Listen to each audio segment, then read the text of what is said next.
What's our reaction to Week 3 NFL Sunday in fantasy football? Who are the players we should be panicking about? Who should we have patience about? And who are these guys that came out of nowhere to put up big games? It's time to break it down right here, right now, as we begin another week and another edition of Locked On Fantasy Football. Our Locked On Fantasy, your daily NFL fantasy podcast. Part of the Locked On Podcast Network. Your team every day.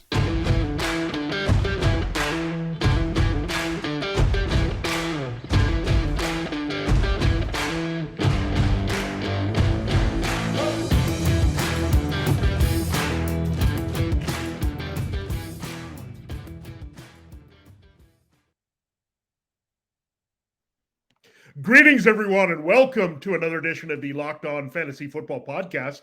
As usual, I'm your host, Vinnie Iyer. When I'm about to do this, I'm writing about NFL and fantasy football for sportingnews.com. We had quite a week 3. A lot of big performances from unexpected places. A lot of disappointment from studs that we drafted early, looking for big returns all across positions here. That's what we do. We react to everything on Mondays here to start the week of Locked On Fantasy Football. My name is Vinnie Iyer, and we're going to break it down here for you the way we've been doing it.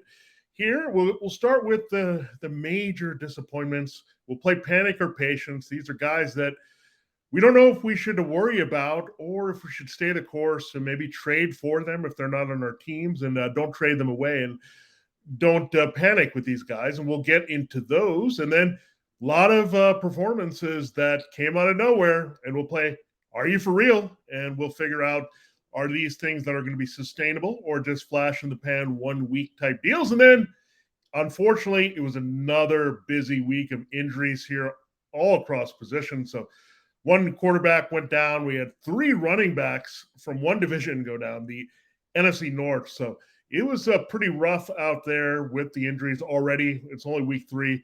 We'll help sort it all for you here on the show. Thanks for making Locked On Fantasy Football your first listen today. We are free and available to you on all platforms.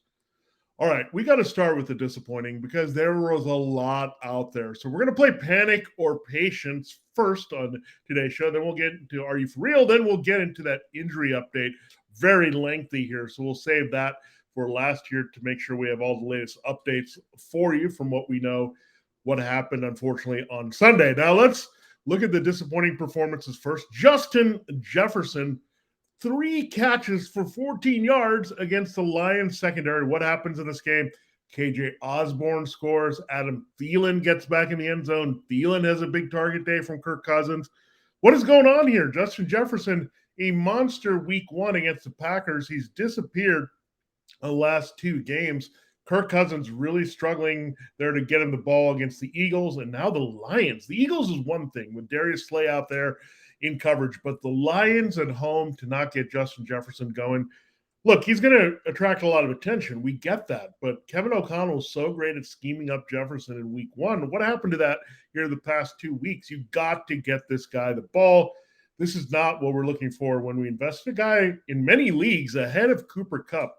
Fantasy Football Cup has been a scoring machine there. He's had 3 straight solid weeks. Even with the limited return week, he still got in the end zone on a running play. So get Justin Jefferson the ball some way, somehow. Kevin O'Connell learned from Sean McVay getting Cooper Kupp the ball.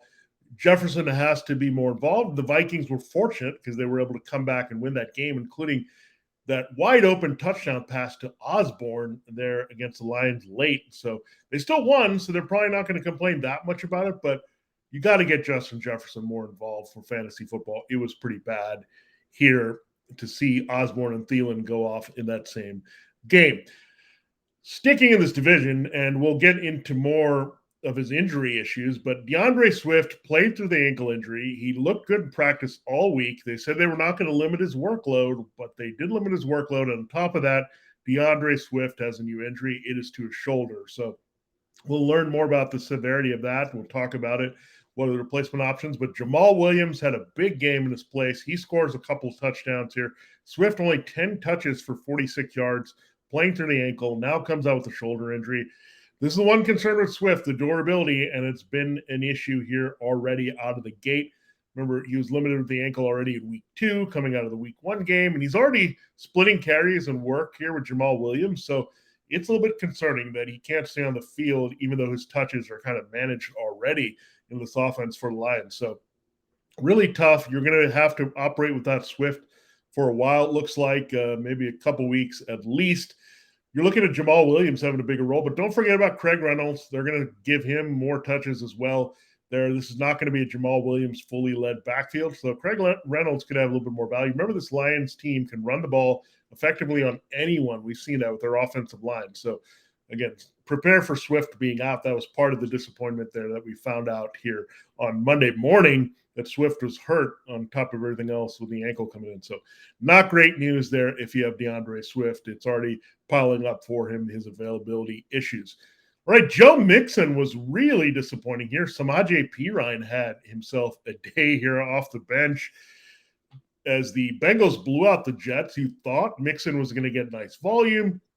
They went, however, pass happy still with Joe Burrow. He gets 3 touchdown passes there, so you can't argue with the results with Burrow, just throwing the ball everywhere, getting it done with his main men, Tyler Boyd and Jamar Chase got going as well. But Joe Mixon, game script was positive. Everything was great. Only 15 carries, touches, really, when you look at his work in the receiving corps, 35 yards from scrimmage without a touchdown here. So really disappointing for Mixon. This is just not a team that is going to be committed to the run as much as we would like. Mixon, I still think, will get his. He still had a big week 1 there against the Steelers. He'll have it going in his favor in these better matchups. The Dolphins, I think, are that kind of matchup. I think you're going to have to run it on the Dolphins a little bit here on Thursday night in week 4 to take pressure off Joe Burrow in that blitz game of the Dolphins defense. But Joe Mixon had the nice game in week 1, but really fell off in week 2. This was second straight disappointing week.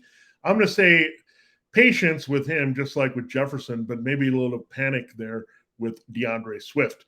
Austin Ekeler, it might be time to panic, folks. 12 touches, 53 yards. I get it. If you're in a PPR league, he just racks up the catches, and that's fine, and you get those values from him. But you drafted him as a elite RB1. You want more out of him in the running game. He's not going to get those 20 touchdowns, folks. I mean, he hasn't scored in 3 weeks.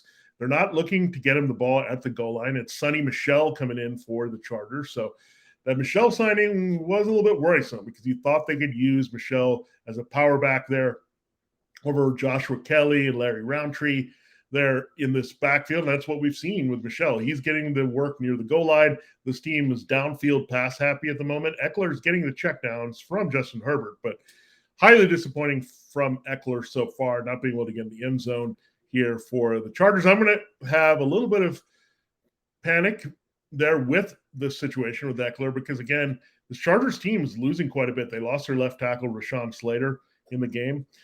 They're already down Keenan Allen. We'll see if he can play with the hamstring injury. They lost Jalen Guyton. So the Chargers can't run the ball effectively right now. Corey Linsley, their fine center, was also not in there. So offensive line's crumbling a little bit. The usage is changing for Ekeler. So a little bit of panic there overall with Los Angeles falling to 1-2 with that bad loss to the Jaguars at home. Now, we knew this matchup would be a little bit tough here for Darren Waller. The Titans very good against the tight end. They've been that way for a couple seasons now. 3 catches, however, 22 yards on a day where you didn't have any Hunter Renfrow in the middle of the field. He was out there with a concussion. So Devonte Adams, Darren Waller, it's not happening the way we expected with the volume. At least Adams is getting in the end zone. But Darren Waller, 3 catches for 22 yards against the Titans on the road in Tennessee. That's not going to get it done. So I'm not going to panic here. I'm going to have patience because Darren Waller is a stud, and Derek Carr still likes him.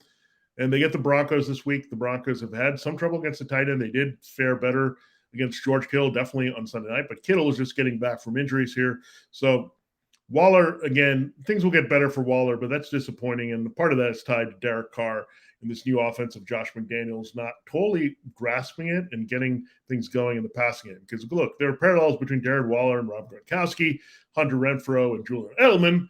And looking at Devonte Adams with some of the best receivers they've had in New England, including Randy Moss on the outside. So there's all that promise here, but so far the connection in this offense with Derek Carr, all that with Darren Waller, has been a little bit up and down here. So Waller just got the big contract. He kind of held in their training camp. Let's hope it turns around for Waller, but I do have confidence he's just too talented not to get it done. This is an underrated one that hasn't worked out really well. It is Brandon Cooks. 2 catches for 22 yards. Chris Moore was the leading receiver against the Bears here. Nico Collins hasn't really done much either. We know the tight end Brevin Jordan has been hurt. So not a lot here with Davis Mills in the passing game for the Texans. Davis Mills and Brandon Cooks were a pretty good combination last year, but just not getting the same level of play from Mills. He's been on the road for the last 2 weeks against the Broncos and Bears. That's usually not good for Mills either. So I don't know what you're going to get going forward. Brandon Cooks, he used to be money in the bank. No matter where he played here, he was going to get his targets and he's going to get his reception. We've seen it with the Saints and Rams and Patriots and all his previous stops. The Texans, very productive last year, but he's a bit disappointing as a wide receiver too, a little bit underrated. I think there's potential to put him on the bench. And this was actually a great matchup. You had really shaky secondary because Jalen Johnson was hurting. You had Kendall Victor and the rookie Kyler Gordon. You should have done a lot more, especially in a game where the Texans were involved and they were right there with the Bears until that final field goal to win the game for Chicago. So Brandon Cooks, I would say, panicked because Davis Mills just not playing well, getting the ball downfield. Texans transitioning, as we think, with a defensive-minded head coach. Remember, they had David Culley last year, more offensive-minded. Lovie Smith running the ball with Dameon Pierce. They found something with Pierce. That's going to be the bread and butter of the Houston offense going forward. Tyreek Hill, we thought it was looking great for Tyreek Hill with no Dane Jackson, no Micah Hyde, no Jordan Poyer. The safeties were out. You didn't have the top corner. You also had Christian Benford get hurt there for the Bills in the game against the Dolphins, but nothing we saw here from Tyreek Hill was all that impressive. 2 catches for 33 yards. Part of it, the only 39 plays run by the Dolphins. It was a bizarre game. They still win the game. The 2 touchdowns, so we'll talk about them, went to Chase Edmonds, of all people. Jalen Waddle goes over 100 yards here. So the old school Waddle there with Tua Tagovailoa comes through, but Tyreek Hill, one of those games, very quiet here, and a good job by that Bills defense with their zone coverage looks to contain him. So Tyreek Hill is going to have better days, but there's going to be days like that as well. If the Dolphins get into a grindy defensive game, I think Waddle is more likely to be involved than Hill in those type of situations, and the running backs as well. Now, on the lesser end of things at wide receiver, this is still highly disappointing. This guy scored last week in week 2. Week 3 was a disaster. He caught only 2 of 6 targets for 13 yards against the Saints. It is DJ Moore. DJ Moore has a good history against the Saints. What's the problem here? Much like Brandon Cooks, it is the play of the quarterback. Baker Mayfield, oh boy, it's rough here. They only completed 12 passes in the game. Christian McCaffrey's not getting his dump offs. He had a random big play touchdown by Laviska Shenault Jr. of all players. Shi Smith was the second leading receiver. Really awful here. I don't know what the Panthers are doing in this passing game with Ben McAdoo. It seems a bit random. We saw Robbie Anderson have that long touchdown in week 1. Shenault did it against the Saints in week 3, but there's no consistency here, not getting and moving the ball down the field. McCaffrey is pretty much their lean, but even fully in the running game here. So really bad for DJ Moore. The Mayfield-Moore connection, reminding us a lot of the Mayfield-Odell Beckham Jr. connection. Not much going on here. I don't know if it's going to get much better. Again, this passing game just fades so hard. Baker Mayfield leaving a lot left to be desired here in Carolina, taking over from Sam Darnold at quarterback. And maybe you'll see a change. I mean, that would really put egg in the face of the Panthers. They made this aggressive move late for Mayfield in training camp process, went away from Darnold, who was having a pretty decent offseason. So we'll see what happens there. But DJ Moore, you cannot be happy with the results. Alvin Kamara, I don't know what was going on here. I thought Kamara was going to roll. He had a good start to this game against the Panthers. Then he lost that fumble, the scoop and score the other way. That was not good for Alvin Kamara. 17 touches, 73 yards. He looks a little slower, not the same guy in the open field. Jameis Winston, not as effective in getting the ball on checkdowns. It's been bad, and this team can't run all that well. They didn't have Taysom Hill in the lineup. Mark Ingram was the Saints running back who scored the touchdown in Carolina. Their other touchdown, we had Marquez Callaway with a short catch there. But Alvin Kamara, not getting the key looks in the pass game, not getting the red zone opportunities. He's been hurt. He's already missed one game in week 2 with the ribs injury. So Alvin Kamara, we knew there was some attrition and some concern with Kamara, and it's happened here pretty early. So still decent in PPR league. 73 yards is not terrible, but you expect a lot more out of Alvin Kamara as a centerpiece of the Saints offense, especially when you have Michael Thomas and one Jarvis Landry get hurt. That should open the door up for Kamara more in the passing game. Maybe that will help. So we're going to practice some patience with him, but definitely some panic time with DJ Moore from that same game. All right. Matthew Stafford is on our list here for panic or patience. 249 empty yards. That's happened before to me. Several years ago, I did start Matthew Stafford as a Lion. He had a big 300-yard game, but he had 0 touchdowns. Very frustrating when that happens. It's really hard to throw for around 250 and not have any scores. He missed Cooper Kupp on the shot there. Allen Robinson just fell short of the goal line. What happened late in the game? They gave it to Cam Akers looking for another score. Akers fumbles the ball. So they lost that opportunity. So Stafford has been a little bit off. I think he could have had another passing touchdown to Cooper Kupp. They end up with a rushing touchdown to Kupp. So that was bad because he didn't even get the flip pass credit there. It was more of just this direct handoff there to Kupp. So you didn't get that. Akers gets the other touchdown. They grind this game away. The defense didn't face much resistance from Kyler Murray and the Cardinals. So brutal performance here when you have 249 and not a touchdown. So he did actually rush for a little bit. If you had a rushing yards prop for 1.5 yards, you were happy there with Matthew Stafford. But, man, it was a grind to get to those 10 points here without a touchdown. And it was hard to watch. And Allen Robinson dropped a touchdown. They missed the connection with the Kupp. So it could have been a much bigger day. 2 for 23. Speaking of Allen Robinson, so that's 2 out of 3 really clunker games in this new offense. Allen Robinson seems a little lost out there with the drops and all that. So then the 49ers in that matchup, that's not going to be easy for Allen Robinson. So you might have to find an alternative there as your wide receiver 2-3. Highly disappointing player so far, especially when Cooper Kupp is getting so much attention. And they don't have Van Jefferson, Tyler Higbee in a limited role here. So it's been really bad so far for Allen Robinson. Matthew Stafford, again, a little bit off with that elbow injury, whatnot, but highly dependent on those touchdowns when he doesn't run. You know, he ran more than expected, and he still didn't get you those numbers here in week number 3. Kyler Murray, this is highly disappointing. Speaking of empty points, 314 passing yards. What do the Cardinals do? They kick 4 field goals by Matt Prater. So they don't get in the end zone once in this game.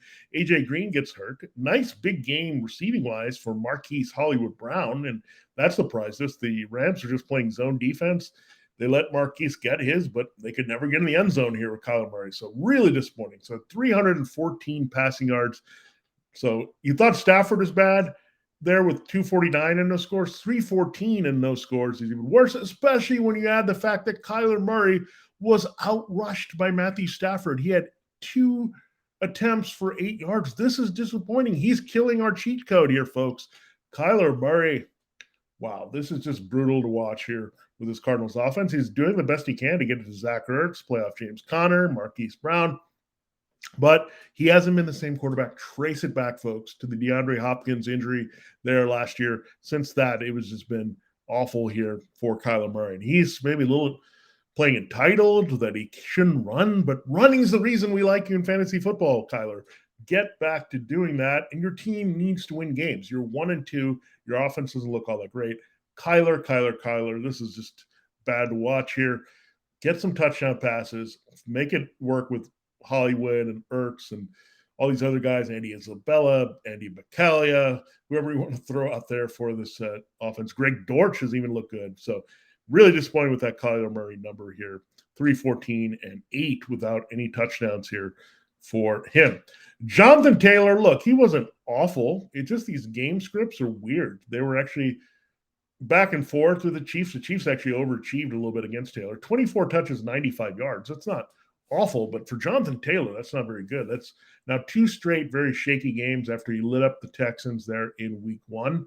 So the Colts, however, I think the developments here had the panic out of your system here. The patience is what we want with the Colts. We were about to panic with Matt Ryan and Michael Pittman Jr., this entire offense, and then you had the rookie Jelani Woods become a factor, tight end. So all of a sudden, this Colts offense looked competent. That's going to help Jonathan Taylor at the end. So that means you can set up things off play action. Taylor's going to be more effective. So there was definitely a game plan to stop Taylor. I think Taylor's going to get his here pretty soon. So just be patient with him. Hopefully it's been okay because you had a big week one from him. But yeah, definitely disappointing the past 2 weeks. He'll get there. He'll be in that upper echelon of RB1s, and eventually I think will pull away into that top spot. The good news is they were still using him in the passing game, even though Nyheim Hines is involved. So a lot of good stuff here with Jonathan Taylor. Now, finally, we'll end that debacle we saw on Sunday night. I mean, Broncos and 49ers, brutal. Russell Wilson, speaking of empty yardage, he also has a touchdown pass last night. Melvin Gordon gets a score. So they didn't even use Javonte Williams properly. The only Bronco that really came through was Cortland Sutton. A pretty good night for him. But Jerry Jeudy misconnected here again with Russell Wilson. So it's been bad for the Broncos overall. We can see it. They're winning games, so they're probably not that panicked there in Denver. But we're panicking. Russell Wilson just doesn't look right. He seems all over the board with this offense. Javonte Williams, we're going to have patience. The talent is there. And Jerry Jeudy, we're going to have patience, but they got to get something here with Russell Wilson. So really disappointing to see that 11-10 bizarro score there on Sunday Night Football. Speaking of that wasn't good for the 49ers. Brandon Ayuk scored, but he didn't really do all that much more after doing that in the first drive. And then Deebo Samuel, he was rolling in the first half. Then he had that little injury scare where a bunch of Broncos had him down on the field. Then he was quiet after that. They did a good job of containing him. He had a big first half, but really not much to see in the second half. So the Broncos defense is, however, tough. It's not the greatest matchup this week against the Rams, although they allow a little bit more zone play. We saw that against the Cardinals. So Deebo is a little disappointing, but you know that it's there. Ayuk there, but definitely looking at the panic with George Kittle. Limited role coming back from a growing injury. We need to see it expand here, especially with Jimmy Garoppolo playing poorly. And then losing Trent Williams at left tackle could be a big blow here. So a little extended version of panic or patience here to start the show, but really had to break down a lot there for you with the reactions here from week number 3 Sunday action. We'll get into our next segment of Are You For Real? We'll look at some players that had big performances there, some out of nowhere, some that needed them, and we'll break that down in our next segment here. Before we do that, I got to tell you about BetterHelp here. I've had some trouble getting stuck, focusing on problems instead of solutions there, and I needed to adjust with a different mindset, and really therapy was able to do that for me. It can be tough to train your brain to stay in problem-solving mode when faced with challenging life, but when you learn how to find your own solutions, there's no better feeling. A therapist can help you become a better problem solver, making it easier to accomplish your goals, no matter how big or how small. Really, my goal was to have someone to talk to work out some of the things that were going on in my life, and it has been life-changing. And that can be the case for you, checking it out with BetterHelp. If you're thinking of giving therapy a try, BetterHelp is a great option. It's convenient, accessible, affordable, and entirely online. Get matched with a therapist after filling out a brief survey and switch therapists at any time. When you want to be a better problem solver, therapy can get you there. It's easy. Visit BetterHelp.com/locked on to get 10% off your first month. That's BetterHelp, HELP.com/locked on, and you can take advantage of that offer there. 10% off your first month with BetterHelp. Get into the online therapy in the right way, only with BetterHelp. All right, it is time to get into our next segment here, Are You For Real? And we'll do that in a moment. Check out all the great shows here on the Lockdown Network. We got you covered, whatever your favorite team is. We're going to bring you the information and analysis that you're looking for, win or lose, coming out of Sunday. So good stuff. And don't forget about Crossover Thursday, where we have hosts from the two teams that are playing each other crossover and analyze the upcoming matchup as well. So a lot of good stuff. Post-game, pre-game, we've got you covered here on the Lockdown Network. All right, let's look at some of the surprising performances here.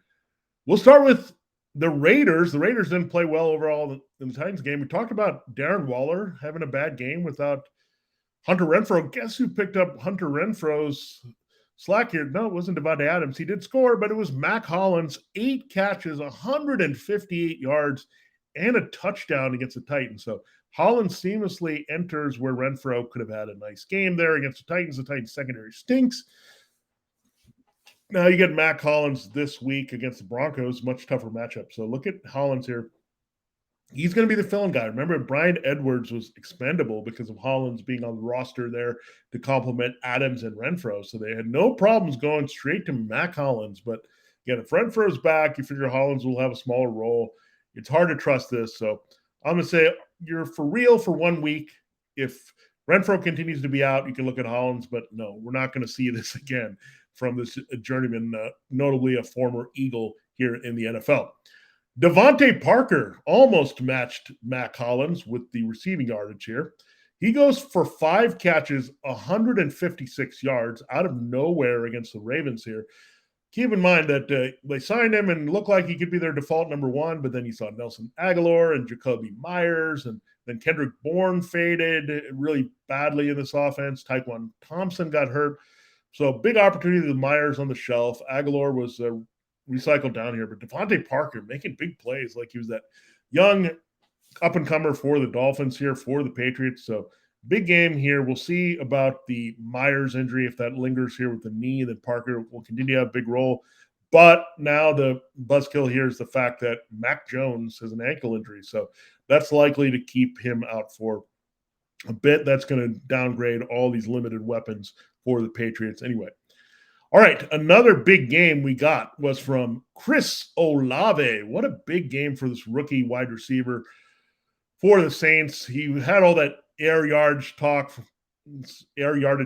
week 2, the 300-plus air yards, but we wanted to see the air yards actually fall into his hands and make receptions. We saw that 9 catches, 147 yards. On top of that, Michael Thomas, Jarvis Landry get hurt. Who else picks it up with him? Tre'Quan Smith. 4 catches, 105 yards for him. This is his biggest game by far, except for that one game against the Eagles a few years ago where he had multiple touchdowns there, short passes there. That was big. Tre'Quan Smith, we've been waiting a little bit for him. We also had Marquez Callaway score. So Tre'Quan and Callaway got a little bit more run. But Olave, look, we said if something happens to Michael Thomas or Jarvis Landry, they're old. Olave is going to have a monster role. He's a downfield passing threat for a team that wants to throw downfield with James Winston. That's what he likes to do.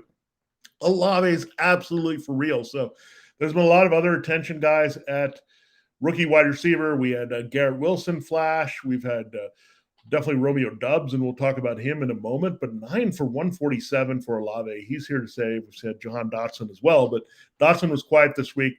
Olave is here as a clear number 1 for the Saints. So 9 for 147. He's real. I say Tre'Quan, not for real. 4 for 105. Bit random game. We'll see the statuses, however, of Thomas and Landry going forward. I think Callaway would still have a little bit more value behind Olave in this offense. All right, let's look elsewhere. We talked about Romeo Doubs, 8 catches, 73 yards, and a touchdown on 8 targets only against the Buccaneers. Big game for the rookie that has been touted here quite a bit with Green Bay. Big opportunity here. Sammy Watkins didn't play. He's on injured reserve. You had Christian Watson, the fellow rookie. He didn't play here in this game. Randall Cobb got it through an illness and did play. So Doubs and Al Lazard was pretty good as well, 43 yards and a touchdown there. So Al Lazard has been scoring. That's what he does. But Doubs also finds the end zone. Very efficient game with Aaron Rodgers, getting a little bit of number 1A treatment there. So have to be encouraged.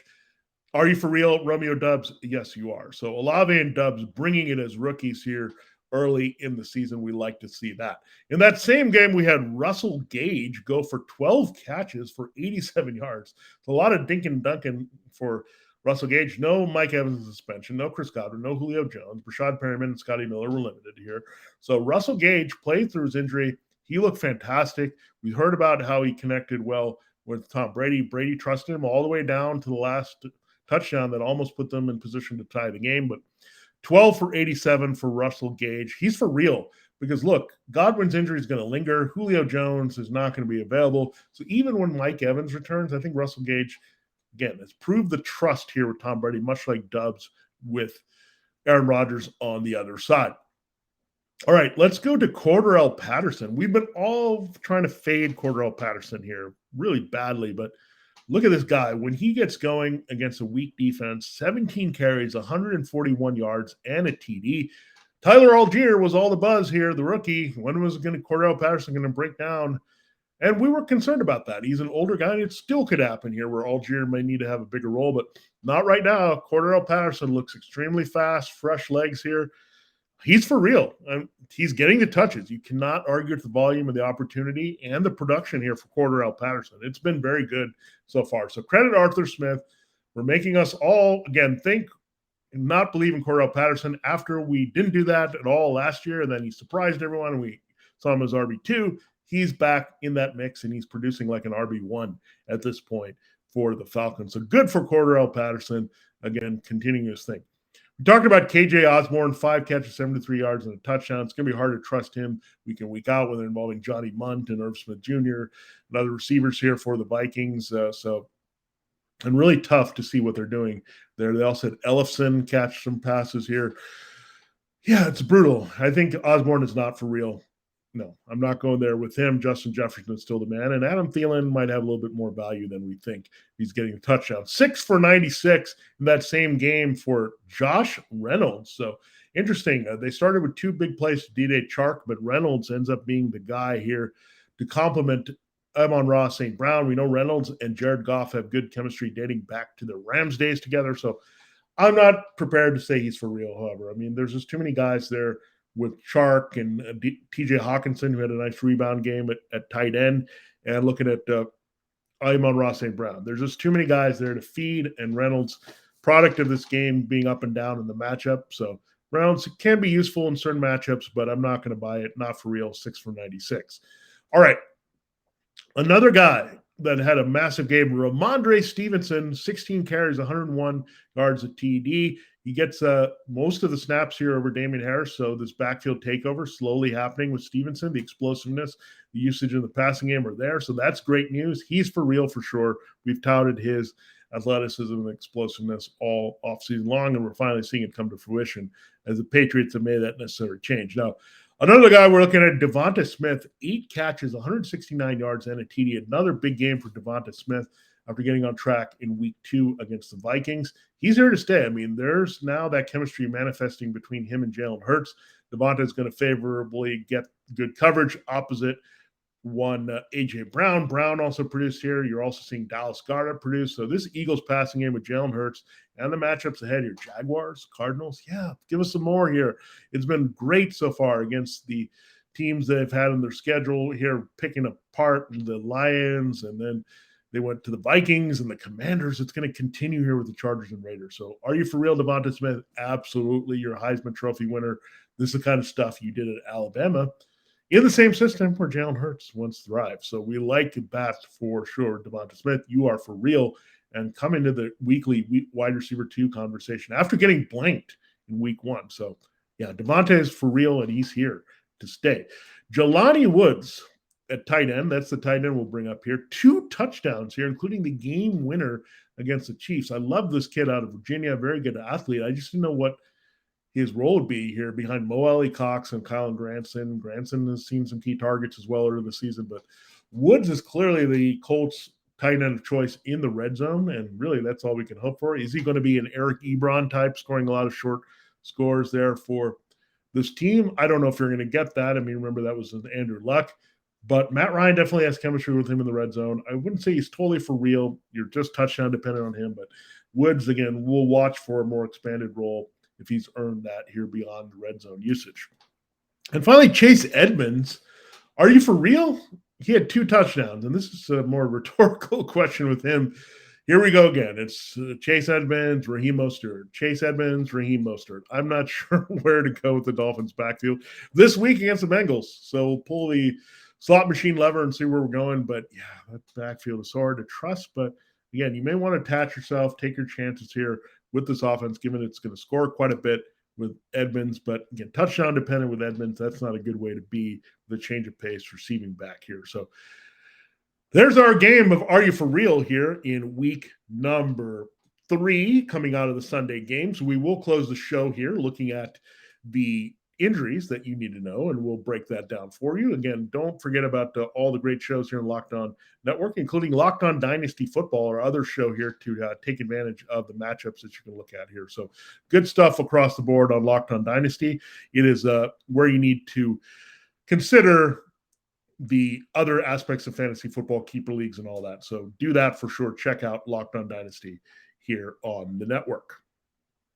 All right, it is time to close the show, and we'll look at the injury updates for this Monday coming out of the Sunday games. Josh Allen, a little bit of issue there coming out of the game with a hand injury, but was checked. He's good to go. He'll play this week in a potential shootout against the Baltimore Ravens and Lamar Jackson, red hot Lamar Jackson. Tua Tagovailoa is probably going to play through this back injury. It's a short week, however. They're playing the Bengals on Thursday Night Football, so we'll see about Tagovailoa. He was called officially a back injury. It looked like his head initially. That's what the team thought.